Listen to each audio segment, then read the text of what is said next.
Hi everyone, a very good evening from Team MitSna. MitSna is a non-profit organization working towards to bring the education system of Manipur to a global standard. Till now, MitSna has organized number of events and programs related to career and education. And MitSna needed the support of you guys to continue to organize this kind of event further. Today's program Today's program, Beyond the Door with Angel, is also supported by Minungshi Foundation. And this is Chitanda Rajkumari, and I'm going to be the host of today's program, Beyond the Door, University of Cambridge with Angel Konthoujam. Angel Konthoujam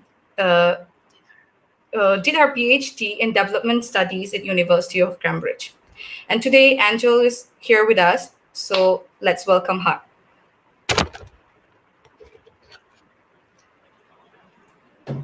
Hello. Good evening, everyone, and good evening to Kitten Bala, who's going to be hosting today's program.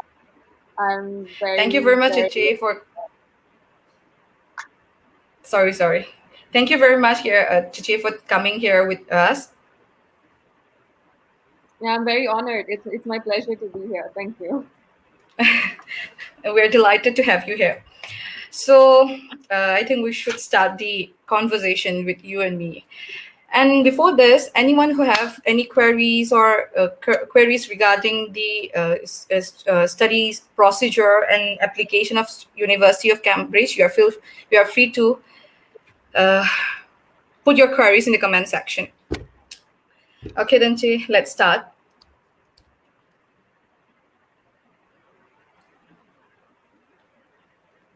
Is it audible? Yes, Hello? it's audible. I can hear you. Okay. So then let's start with a brief self-intro about you, Jay. Like, where are you from and what are you doing right now? Right. I'm currently working with Meghalaya Business Development Authority, and which is based in Shillong. So I'm a consultant there, and I consult on governments and institutions, and a little bit of gender on the side. And I might have to correct you. I didn't do my PhD in development. Oh, sorry. It's MPhil. I'm sorry. I'm really sorry about that. No worries at all. And it's exactly been 2 years since I graduated from Cambridge, and I was there for a year. Okay. And yeah, I'm here to share my experiences and the procedure and the processes. I'm really happy that I could be here today.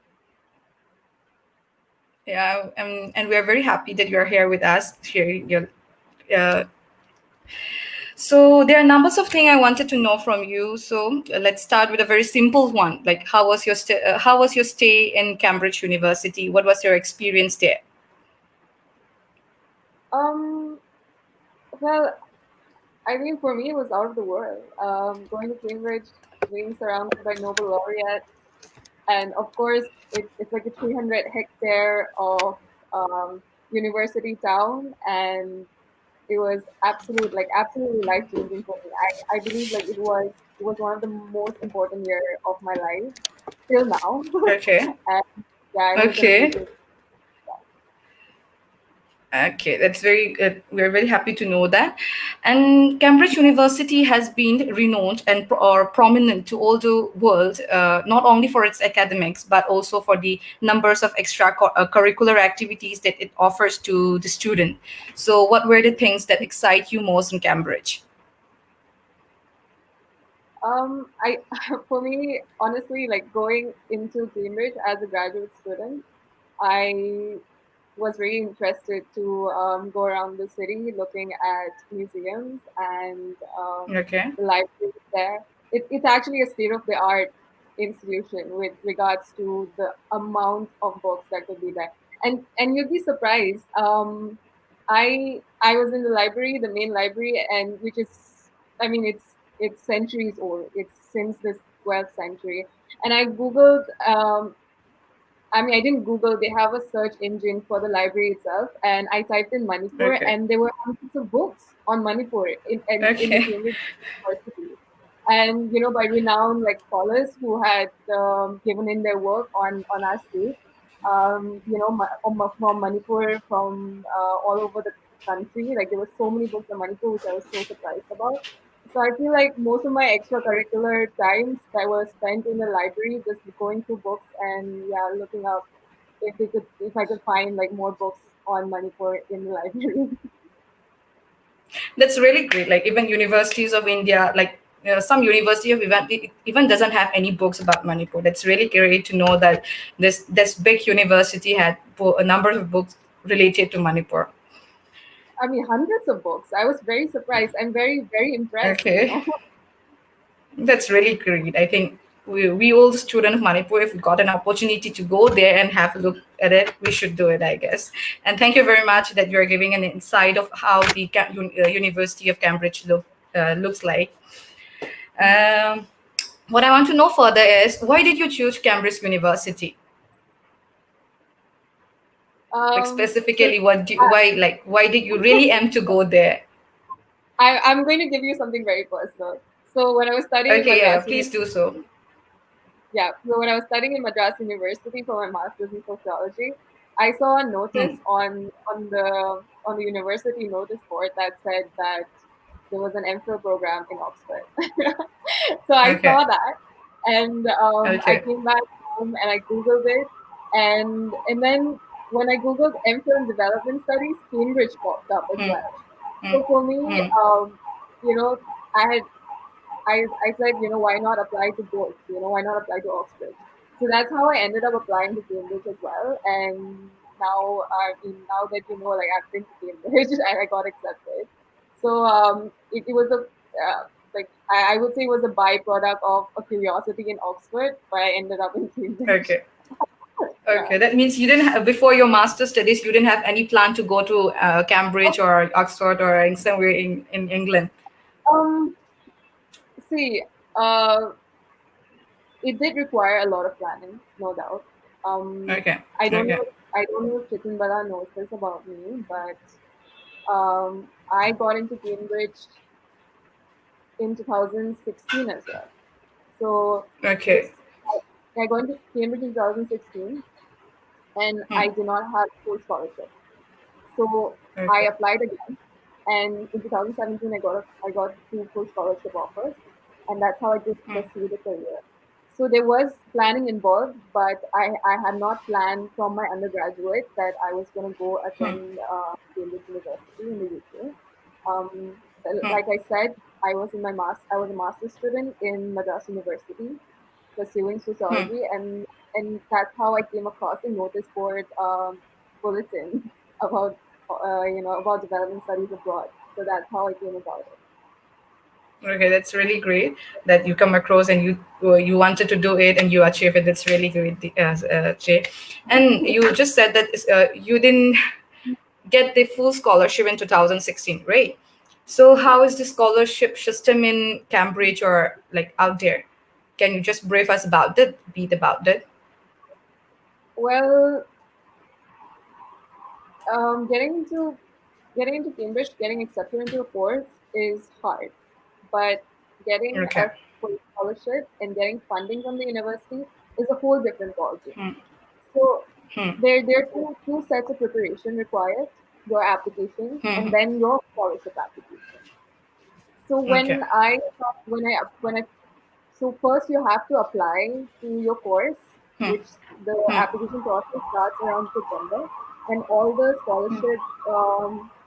scholarship application starts opening around that time only, September, October. So first and September, foremost, October. yeah. So first and foremost, my friend who was an Erasmus scholar in Europe suggested that I subscribe to this newsletter called Scholarships Position. So Hmm. if anybody is interested, you can just Google scholarships position and it's all available there. So when you subscribe to the newsletter, every month Hmm.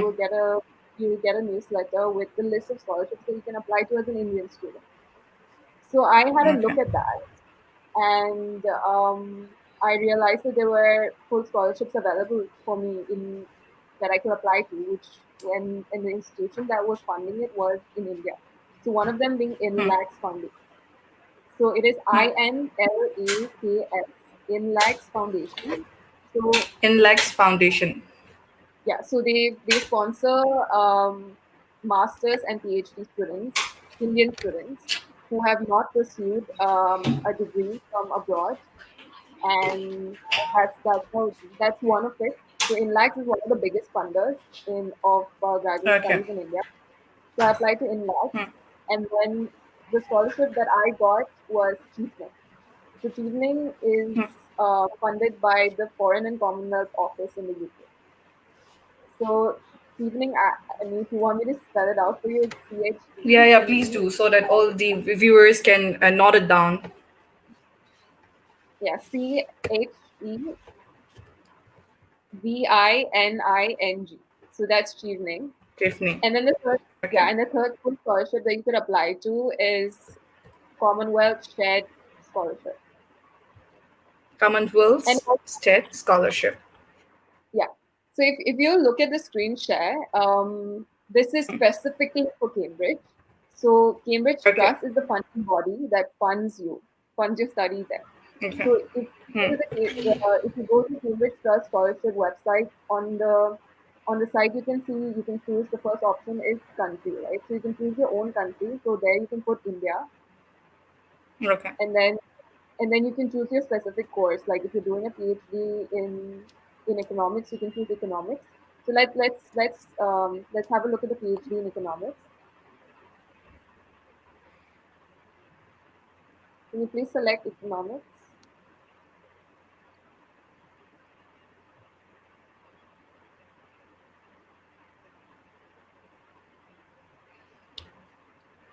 Yeah. So then once you put in these inputs, then you will have all the scholarships that you can actually apply to as an Indian nationality pursuing a PhD in economics.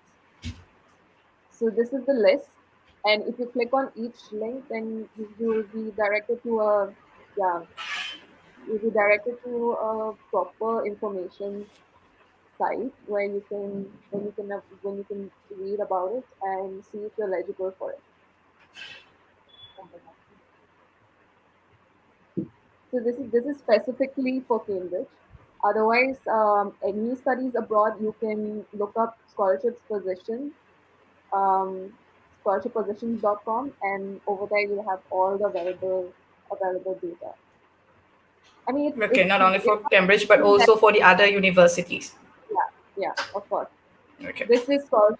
So this website is scholarship position, and you can see there's so many like country options there. Study in Canada, study in Australia, study in Germany, study in Ireland. So um, it's not something that you cannot find on the internet. If you do a simple Google search, it will be all available.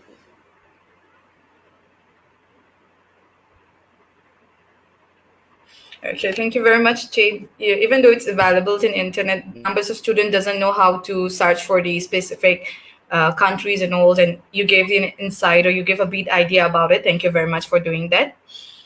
My So pleasure. now coming back to the Cambridge life again. Yeah, sorry. No, it was my pleasure. Okay, okay. I speak a bit fast. That's why I. Sorry if I'll try to slow down a bit. Okay. So coming back to the Cambridge life again, how was your? I really wanted to know how was your MPhil experience there. Like you studied in Delhi University for your graduation, and then you did your master degree in Chennai, right, Madras, right? So how was Mhm. your experience out there in Cambridge?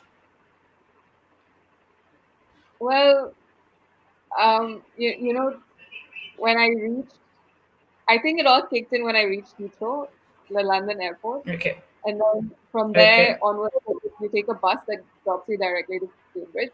And when you enter the university town, so Cambridge is a collegiate system, and all these many colleges, they're all in one town. So when you enter the town,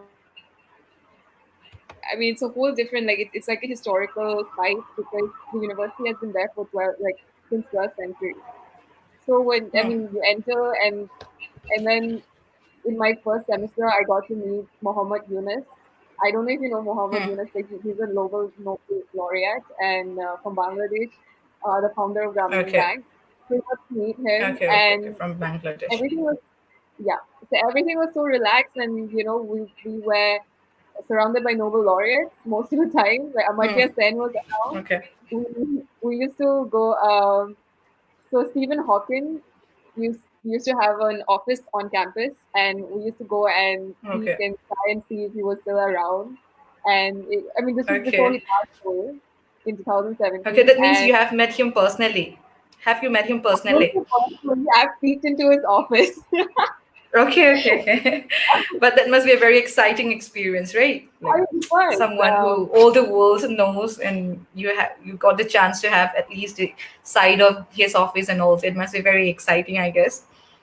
Yeah. And to be honest, I was surrounded by students from all over the world who were Okay. you know who were the best in their fields, like they were from Hmm. Harvard, they were from Yale, Hmm. and to be in the same class at par with these students who were considered the best of their country made me Hmm. feel a lot confident in myself. And Hmm. it was quite an experience learning about different cultures and learning from the best in development studies field. So it was absolutely a value add to my life. Yeah. Okay. Really great to learn all this thing about you. So I just asked you how was your experience. So following to that, like according to you, what can the universities of India can learn from universities like Cambridge? Like something that Indian universities supposed to learn from that, something extra that you find in a Cambridge that the universities of India doesn't have. Um. Well, I'll have to be supremely honest when I say that. Um. Yeah, yeah. Please be honest. Like share everything. Yes, I'll have to be supremely honest when I say that universities in India don't Hmm. really take plagiarism seriously. Um. Okay. Which which actually sort of curbs a student's creativity. So if the student knows that they are allowed to plagiarize, then they're not going to put in Hmm. their research or their time to create and write something that's original.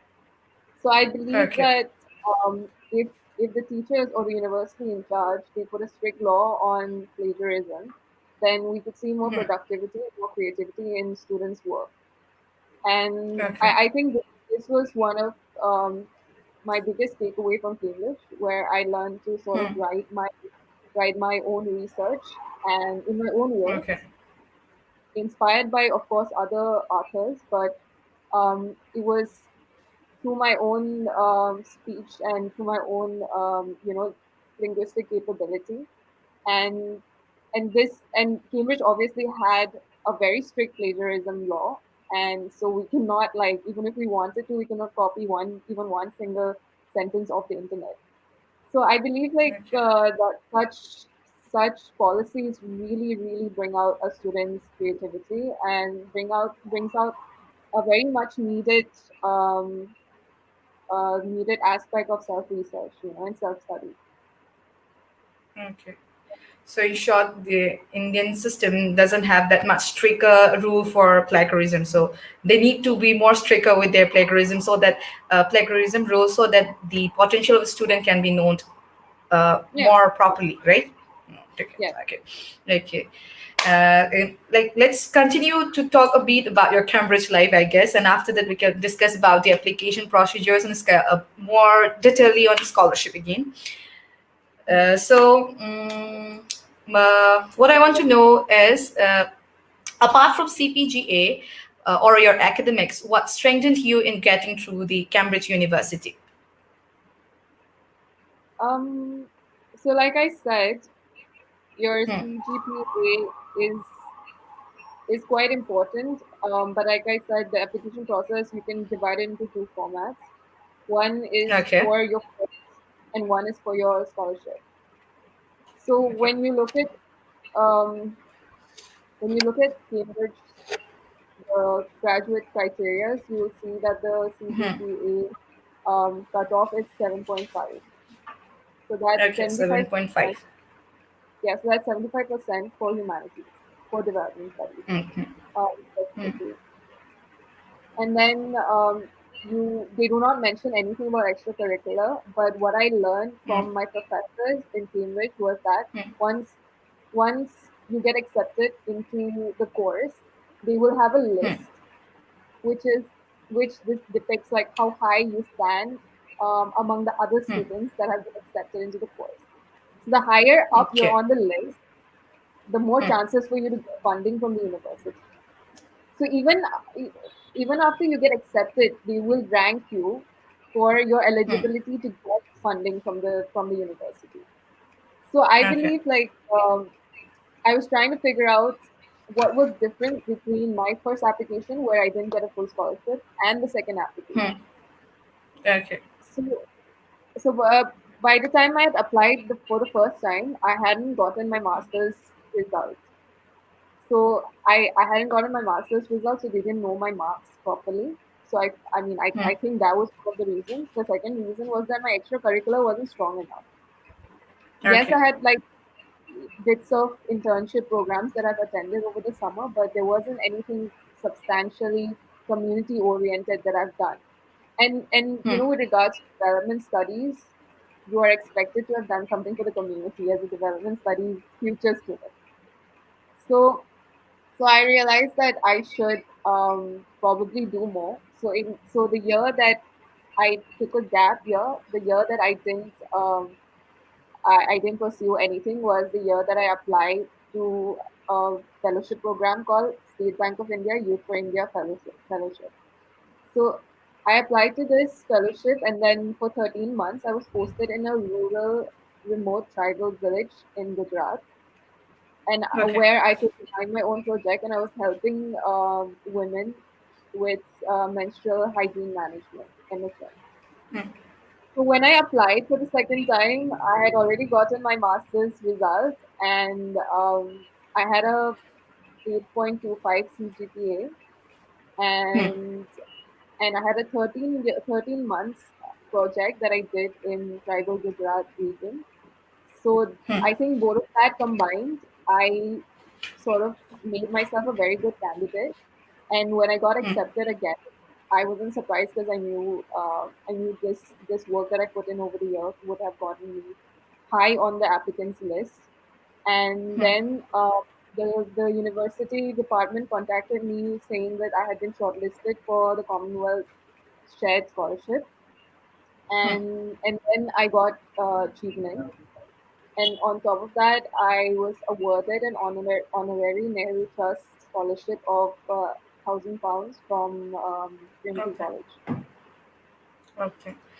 So, in short, what you are trying to say is that not only CPGA is important, but also the extracurriculars activities that we are doing is also important for us to get selected in Cambridge University, right?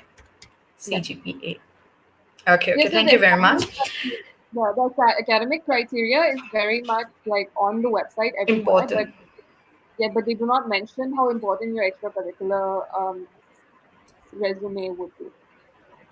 Okay. So But it's that is important, even though it's not mentioned there. yes. Okay, thank you very much. Like we are now talking about CGPA. So one more question regarding it. So do you think the student who score only the high marks, like we all have this thinking that only the student who are scoring high marks who get position in their high school exams or higher secondary exam can only offer the kind of career or go forward to a better levels. Do you also think that only this kind of student can do that, or the other student who get their marks or CGPA in a medium level also can apply for all sort of things, like the career you're opting for or higher or other higher studies? I believe that a 70% is of utmost necessity. Other than Okay. that, like I mentioned before, you need to be very social um, with your teachers and professors and supervisors as well. Because when you apply Okay. abroad, you're going to need references. And for Okay. every application, you need three references. So if you're making one application to a course, that means three. And then if you're making, say, about 10 applications for your scholarship, that means three into 10. So you're going to be asking your professors and your supervisors to be writing you about 30 references. So I Okay. believe that it's not just about, fine, like you have to be academically very sound, but you also have to be on good terms with so many people, your professors, your teachers, and your supervisors. On top of that, Okay. you need to sort of have a very good resume and a CV of filled with extracurricular activities. And basically, even if you're a science student, if you have a community based project on your resume, that could get Okay. you far with regards to funding from the university. And see, if you're from STEM, I would suggest that you publish research papers, or you do like community science projects, like for example, like getting electricity to a remote village somewhere in Orissa. Like my friend did this, and yeah, and he was also shortlisted to go to Oxford as well. So with regards to either your STEM or your humanities, you have to make sure that you're doing something for the community. Okay. Okay, thank you very much. Now, coming to the application procedure, like to the Cambridge University, what do you think was the most important part of your application procedure of your university? The most important part, or would you say Yeah. part? Yes. I think the hardest part was applying to scholarships. That was Okay, a scholarship. whole different level. Yeah. Because Uh, not a but lot of people get full scholarships and full okay, funded but courses. why do you have this opinion that scholarship is the most important part of your application procedure? I'll be really honest. I come from a very middle class family, Yeah, and yeah, please, please, please, yeah. my parents would not have been able to afford to send me to Cambridge, and that's why Okay. I did not go to Cambridge the first time I got accepted. Because Okay. if you ask me how expensive it was, Hmm. I can tell you that just the fees alone for 9 months was 35 lakhs, and Okay. with, That's a huge amount, I guess. yes, and including travel, including your student visa costs about half a lakh, 50,000. Hmm. So with all of Hmm. that combined, and Cambridge is not a cheap place to live. So I think for 9 months my cost would have come up to 50 lakhs. Okay. I know. So like So it's a very huge amount. it's a very huge amount, and Hmm. it wasn't like doing an MPhil wasn't a necessity for me. So Hmm. why would I ask my parents to pay such a huge amount for me to go abroad? And I realized that I need to do this by myself, and I need to be financially independent. So Hmm. I dropped the year that I got into Cambridge. 2016 I didn't go. Hmm. Hmm. 2017 I realized, and I got the two full Hmm. scholarships, and I was able to go. So to anybody listening out there who's also having like financial struggles with regards to studying abroad, I would say the sky's the limit for you. There's so many options out there. I mean, you only have Hmm. to dream about it. Like you only have to like dream and then see and set it as a goal, and everything is achievable. Financial limits are not there actually. Okay. So, I agree with your opinion that scholarship is a very important part because most of the Manipuri students, most of us belong to a middle class family, so we really need scholarship, I guess. Thank you very much for letting us know the expenses and all, so that we can brief student can more work towards to get the scholarship. And can I tell you, So Chitandala, there is no shame in having you know in having financial situations that stops you from getting to such courses abroad. Because when you apply to such courses, when I came to Cambridge, I realized that half of my, not even half, like Can you 70% hear of me? my, yes, I can.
Hello to the people in Manipur who are part of MIT.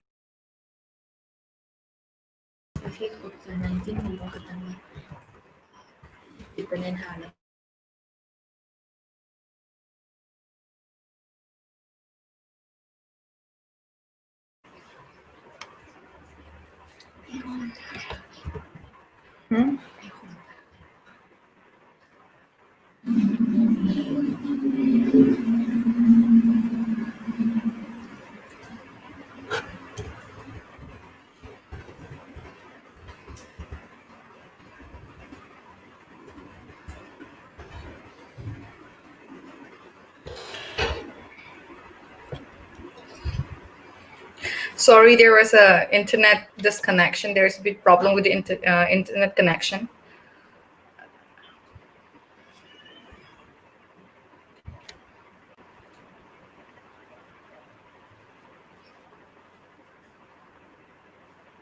Can you hear me? Is it audible now? Yeah, is it Yeah, audible now? you're audible to me. There was, I think there was a big problem with my internet connection or something. I'm really sorry. Mhm. So uh,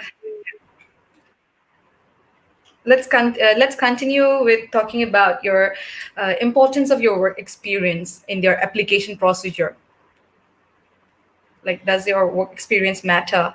Yeah, you have already pointed out a bit that our extracurricular activities, your internship, and everything matters. But please elaborate a bit about it. I to sort of like simplify it to the most, I would say even participating in your in one's own locality and like I's club would be counted as a community work. So if you can, like if you can do that, that can be listed down as a community centered work as well. So there's so many things which can Okay. be done. Yeah, and we like go coming back to what we were talking about with Okay. how scholarships are really important for us, you know, as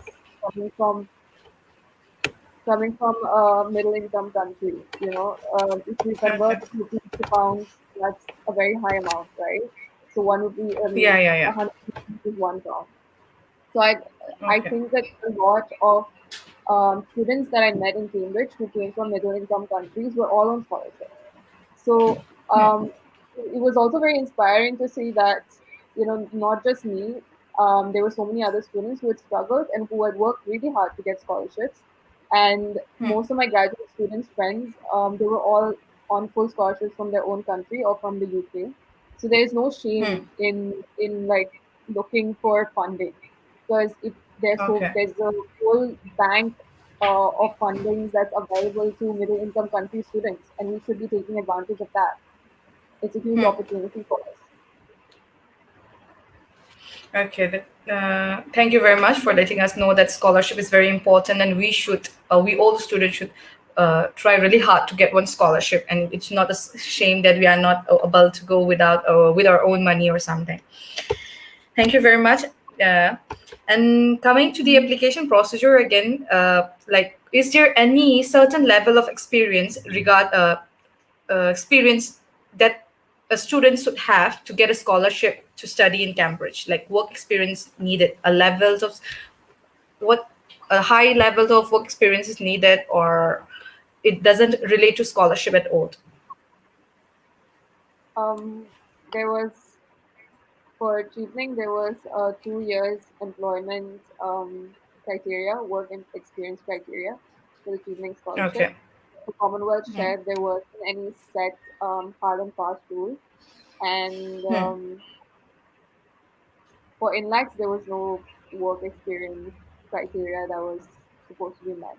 But I believe like if you have these in your CV, like if you have a good CV, then that could help you further your application. Okay, so that means for the scholarship you are getting, the Chiflings, work experience is needed. And for the Commonwealth scholarship, like there's no certain criteria that work experience of this year or this much year is not is needed. Okay. Um, Thank you very much. I think it's okay.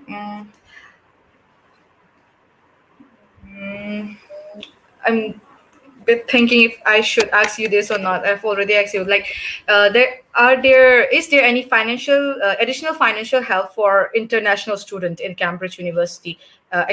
Like more than the scholarship, like extra financial help. Of course, so I think one thing that you should keep in mind when you're looking at a collegiate university is that every college has a different funding capacity. So if we talk about who is the richest college in Cambridge, that would be Trinity. But Trinity mostly Okay. accepts science students. So Okay. and then if you say which is the richest college with regards to humanities, then that would be St. John's College. So I Okay. remember my friend who had applied to St. James College. They would get fundings with regards to their books, with regards to their laptops. Like everything would be funded by the college itself. They would submit an Okay, application. that's really great. Okay. Mhm. So you have book grants, you have laptop grants, and once Hmm. you once you submit the application, the college would look at your application and give you the needed amount.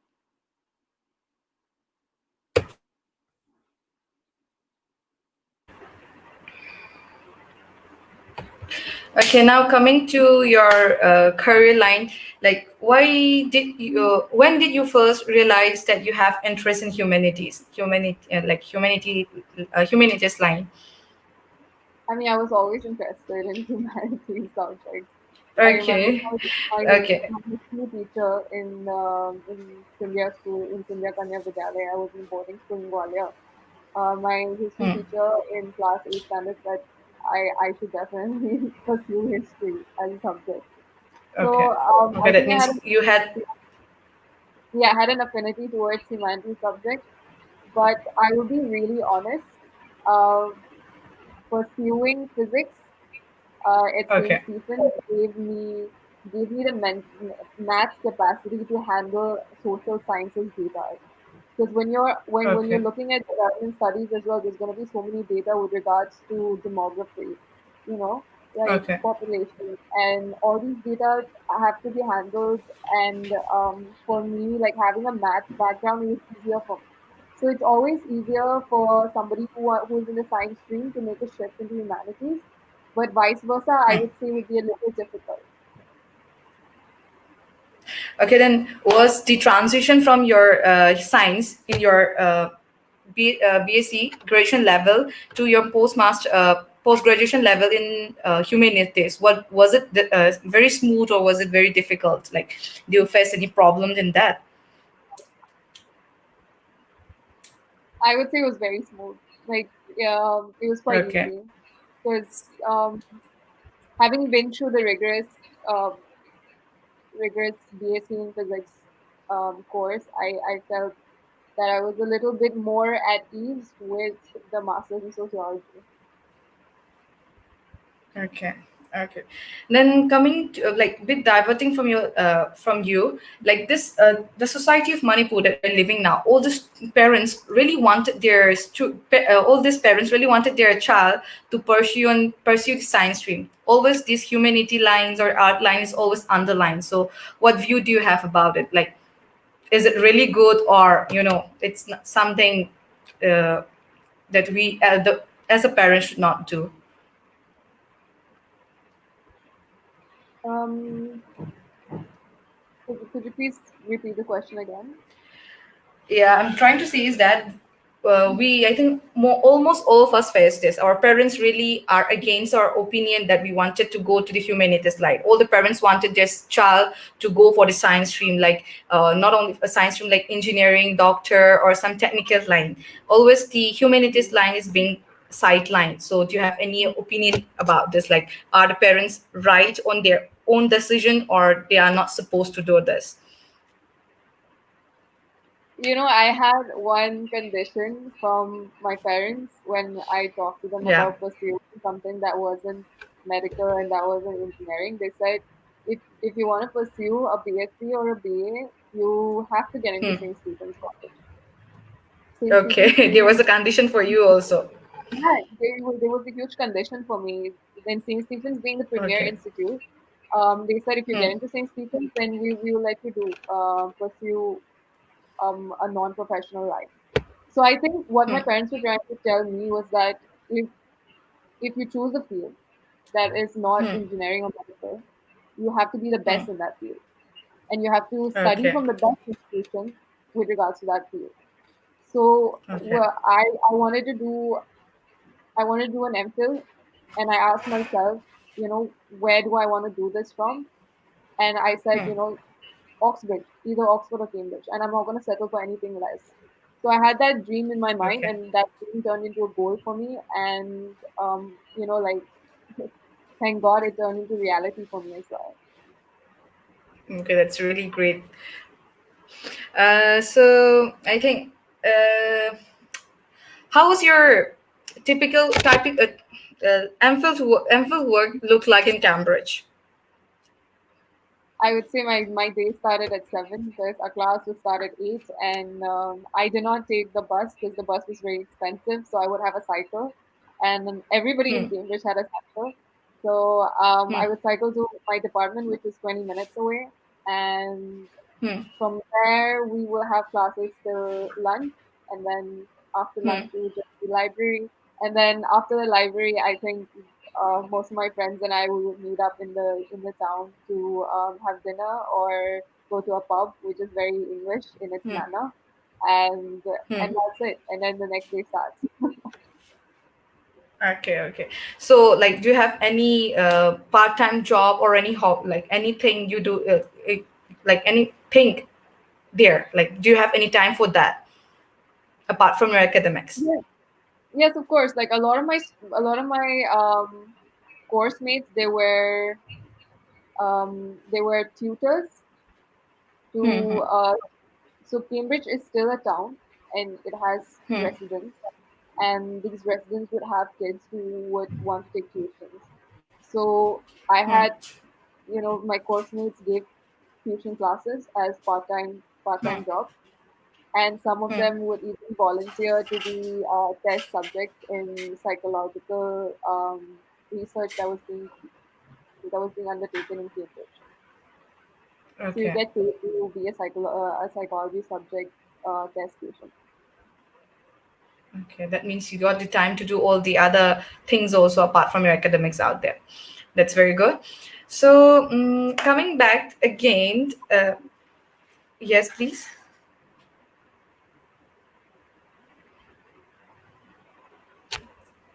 Is it audible?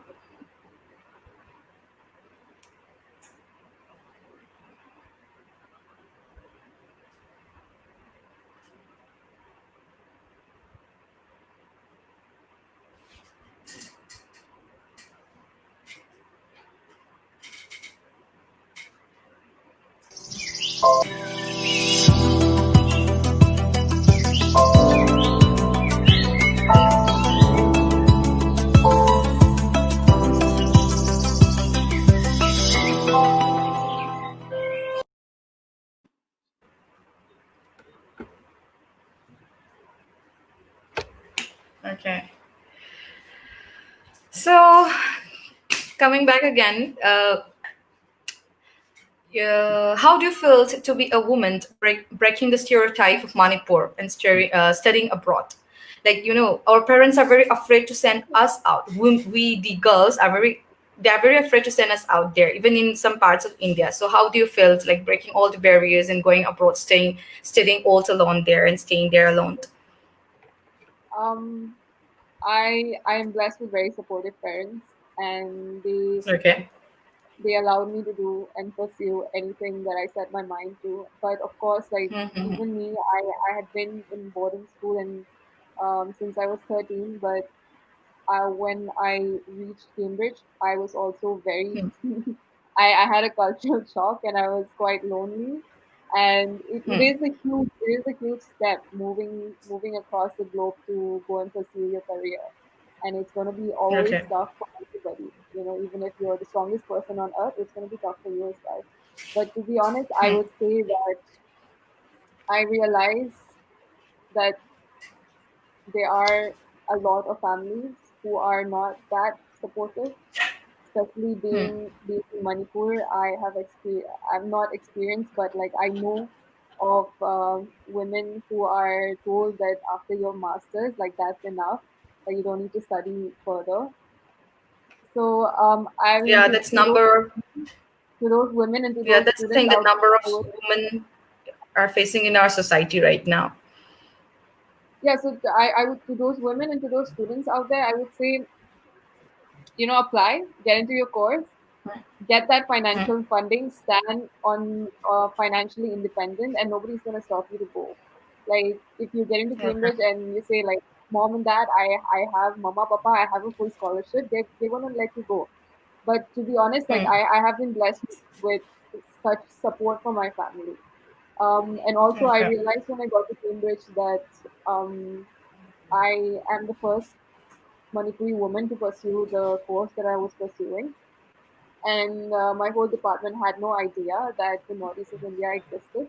That a little state called Manipur, bordering on the Indo-Myanmar border, existed, and for me, it was a huge opportunity to represent my community. And every essay I wrote, every discussion I did was based on Manipur, and I realized the representation is so important because um, as as you go there and as you represent your part of the world, the larger part of the world learns about you, and that is a very important thing that I had set my mind to once I went to school. Okay, that's really great to know that through you, like now, number of students that you studied together or your colleagues came to know about Manipur. That's really great, Dee. Uh, okay. Now we were talking about you told us that your parents were your biggest supporter. So apart from your parents, who supported you to pursue this degree, like who really helped you to go through this university? Um, to be honest, like I would say that Like your teachers um, or. yes, my teachers, of course, my professors Hmm, in Madras hmm, University. Um, I applied twice to Cambridge, which hmm, means that I hmm. made them fill out references 30 into 2 times, which means they filled out Okay, application forms for me nearly about 60 times because I was applying to so many scholarships and applying to Cambridge twice. So I think my okay, professors at Madras University were a pillar of support as well. And to be honest, I absolutely believe in divine intervention as well. I prayed, I prayed to God, and God made it possible as well for me to go. So I feel that with regards to the hard work that I put in, I was also lucky because I had God on my side. okay. That's really I think we also need the blessing of God to pursue something. We need to be lucky, not only lucky, but some blessing of someone, then the support of our parents, our friends and teacher, and you got everything. And I consider you to be a very lucky one. Thank Now you. again, Now again, coming to the education system of Manipur, we were talking about the like breaking the barriers in all the society of Manipur. So what do you want to change in this education system of Manipur? Like, what do you really think that it need to be changed here? I think that students should really, really self-study. It's not just the teachers, and we also need to Okay. give, and as policymakers, I mean, I think we should give students just some amount of space to express themselves creatively as well, because um, what happened at Cambridge, the pattern was that half of your marks will be depending on your personal essays, personal as in like personally researched essays, and half will be based on your exam. So I believe that Okay. um, there is a standardized testing that we face in India, but I'm not saying that this the standardized testing should be devalued, but we should have another aspect um, which will give space to the students for their own self study and self research and expression. Okay. Okay. So I think we should not that. And now coming to my like I really wanted to know more, but the time is very limited. So I think this will be my last query from you. Like, what do you want to suggest to the students who wanted to go to abroad? What preparation that they need to go, they need to undergo so that they can get the scholarship, the application procedure, and everything. They need to prepare for? I think first and foremost, you need to prepare your CV, your resume. You need to have a lot of Okay. extracurricular activities listed down. And I would say read a lot, because when you apply, you're going to be needed to write so many essays when you in the application form itself. The Cambridge application form itself had four short essays. So if you're going to apply abroad, then you need to be really strong in your writing skills. So now you have the internet and you can download any writing samples and see if you can sort of write something similar, and read a lot, write a lot, prepare your CV, and also I think you need to sort of like focus on your academics as well, because 75% is the cutoff for any Ivy League or any Oxbridge course. And on top of that, I think do a lot of research. Do a lot of research on who can fund you, and who can fund you from the university, who can fund you from the private sector. And of course, like you need to look into government funded programs as well. Like I'm sure Manipur government might have some money set aside for high performing students. So you Okay. need to do some research. So, in short, you want to tell the student who are aspiring to go abroad is that do a lot of research about the place you're going to study, read more, write more, and also the most important part is research about the funding.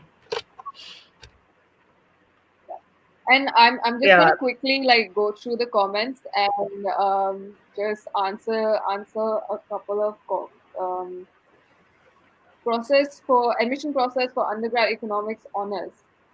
I did not I did not go abroad for my undergrad, so I'm not really too clear on that. But I believe that you need to have a statement of purpose, and a statement of purpose Okay. is 600 words, and you need to sort of explain why you want to do the course and who you want to work under from the department. You have to pick a professor's work, and a professor's name, and say I have to work under this professor, or this is why I want to go to this university, and this is why I want to pursue the course. So 600 words, you're going to need a statement of purpose, and of course your extracurricular, definitely, because that's what's going to get you funding. Can we join a PhD program in Cambridge directly after completing 4 years of graduation in electrical engineering? Mm, graduation, you mean undergraduation? because I think you have to do a master's before you can do a PhD. So you'll have to do an MTech before you get into a PhD program. And there's so many comments about me being soft spoken. I'm very sorry if you couldn't hear most of it.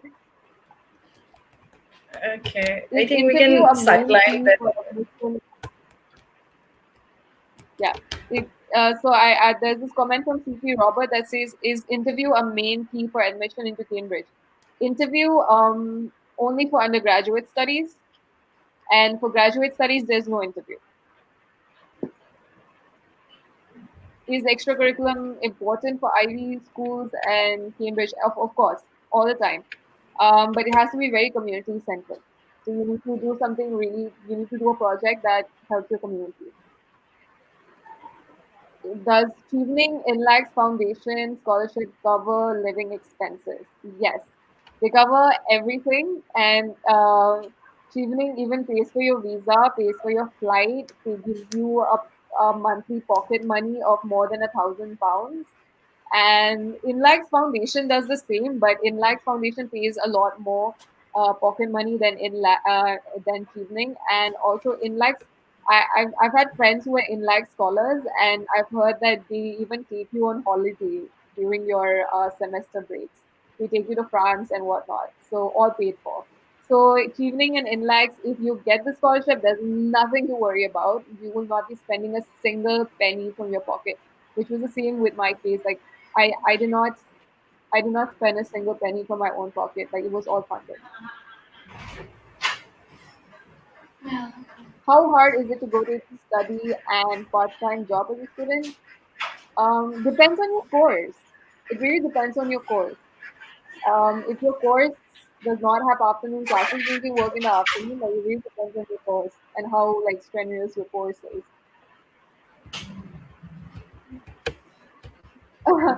um, Joyce, she is asking me if I could speak in Manipuri. Where did I complete my high school and higher secondary? Joyce, I I LFS Imphal Tamame, class 7 pa. Aduga class 8 na class 12 pa Sindhya Kanya Vidyalaya Gwalior da. Aduga undergraduation na sa Stephen College lagi Delhi. And yeah, but thank you. Like got me a chance to speak in Manipuri as well. I hope you don't mind. Like we all Manipuris, we all really wanted to hear in Manipuri. That's why I think you. I hope you didn't mind that with that comment. No, that's all right. And to be honest, I romdagi I mating pang ba like I can do like a lot. And if you could just email me, my email address is with MitSna. MitSna gi team da email address like aduna please atopa question hangning bala yung scholarship adigi di studying abroad. Please I want to email to Weir Payani. Yeah. Everyone who want to have a further connect like contact with Angel Konthoujam, you can contact with us. We'll try to connect with you all. And I think there's one more comment from Suchitra Koirom, I guess. What are the criteria to get admitted for What UG in humanities and in Cambridge? Suchitra si Google tawkanda donable ticket ko nito. Adu aina academic wise ging badali 7.5 CGPA I say 75% ni 75% humanities study 75% the cutoff ni Cambridge ta. Adu dagi hena wang aga na yamsin pani I din funding di matang badi ko. Adu na aina kan badali funding jawra gadi humanities की cut off से 80% above की ओइजना ख्वाइदगी successful होनी था. Okay. Uh, Sheena Aroy Bedimale, I think the comment section say. I think this is all for today, Chiche. Thank you very much. Akoigi nakta lakpiraga akoigi page ki through dagi kitang knowledge mayam da Cambridge kamaina chat kedagi application procedure natraga scholarship ke available oigi habatu kitang khaga bibai damakte Chiche. Amna thagat chari. Thank you very much. Makha tarbasu akoi kaigumba student atopa singi kana gadaba moigi application procedure or atopa kana gadaba laitari Chichega mo collaborate tawzaraga akoy atopa program mo sin minabot ng voice Chiche. Thank you very much. And thank you everyone. ako'y lockdown Yeah, na please COVID continue. please stay safe. Yeah. Yeah, please, you also stay safe. Thank you very much again. And everyone who is willing to donate for the Team MitSna or who wanted to help Team MitSna is please log into our website www.mitsnahouse.com, or you can visit our website and do the needful. Thank you very much. That's all for today. Have a good day.